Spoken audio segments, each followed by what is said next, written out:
Hey folks, Valentin the Mad here, and today we'll be looking at the vehicle damage and destruction in Wreckfest. Vehicle damage is something I want to cover extensively in the destruction series, and I think Wreckfest is a very good one to begin with, so let's get right into it and see why. The first feature is deformation, and for that you have soft body physics, so dynamic deformation at the point of impact.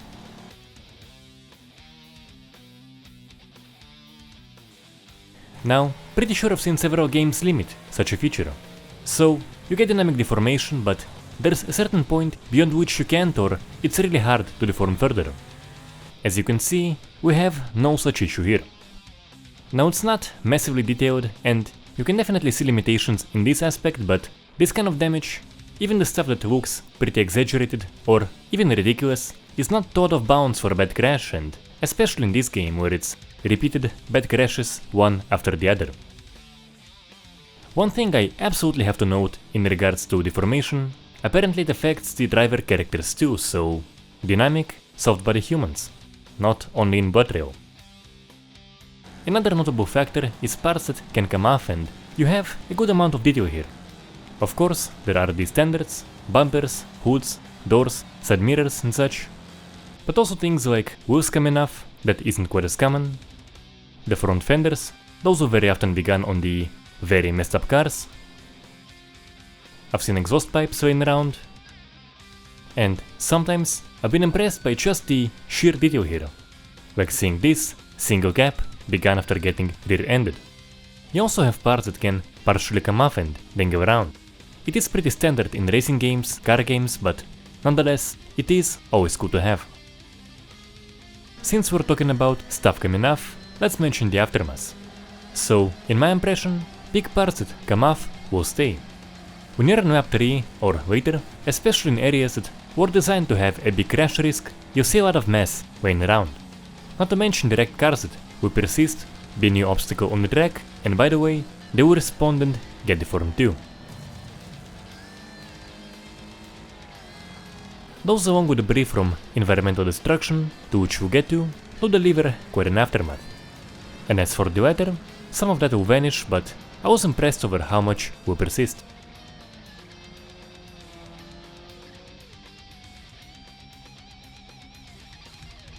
While the aftermaths are by no means lacking, I can't help but think, what if the small bits of debris that spawn on the medium and stronger crashes stay too?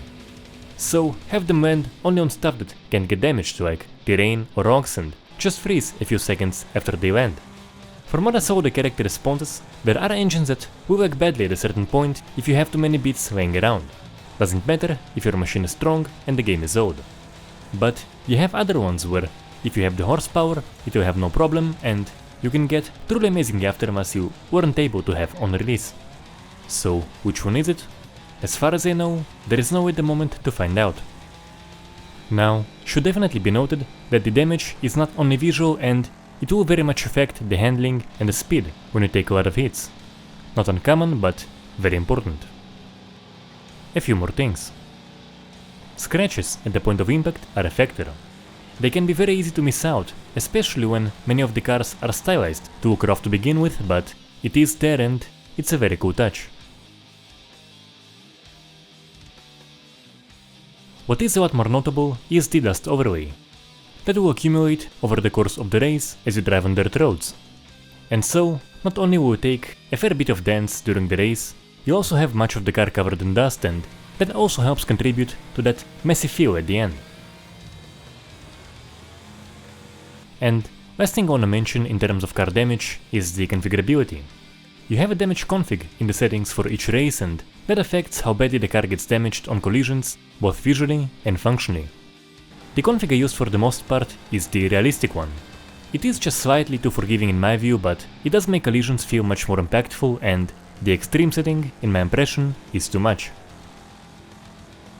Now, as I mentioned, environmental destruction is a factor too. Some parts of the track, such as wooden fences, some poles and signs, will break.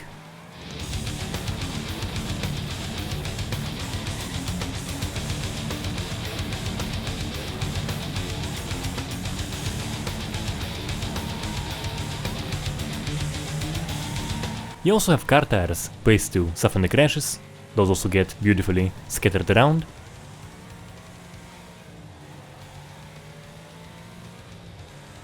And last one that got me very impressed when I first saw it is concrete blocks that can have a part of them chipped off on impact.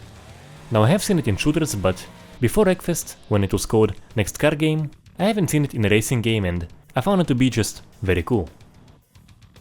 I think the coolest thing about it, beyond even the initial response, is the very impressive amount of debris that will stay and that will very much contribute to making the track feel like a total mess. Now there are many limitations to it. You can't level the entire thing, of course, so metal fences won't respond, trees, as you saw in the intro, but in this game it's not a major issue. The key focus is the car damage, and I think they generally hit a good balance here with the environment still. In conclusion, I think it's a very complete experience in terms of response. The car damage is very nicely detailed, no aspect has been neglected, the environmental damage is also very nice, and I do very much like the focus on aftermath and the lasting debris. In most games, you usually have it only for the initial effect and barely anything remains after 30 seconds. That is very clearly not the case here. So, needless to say, I can recommend this one. That is it for today. Do let me know how you feel in the comment section, and if you enjoyed the video, subscribe and share it around. As I mentioned, I don't want to make more videos on vehicle damage. Currently, Flatout 1 and probably 2 are planned, BeamNG, and Il2Sturmavik for the plane damage. If you have any more ideas, do let me know in the comments below. Until next time!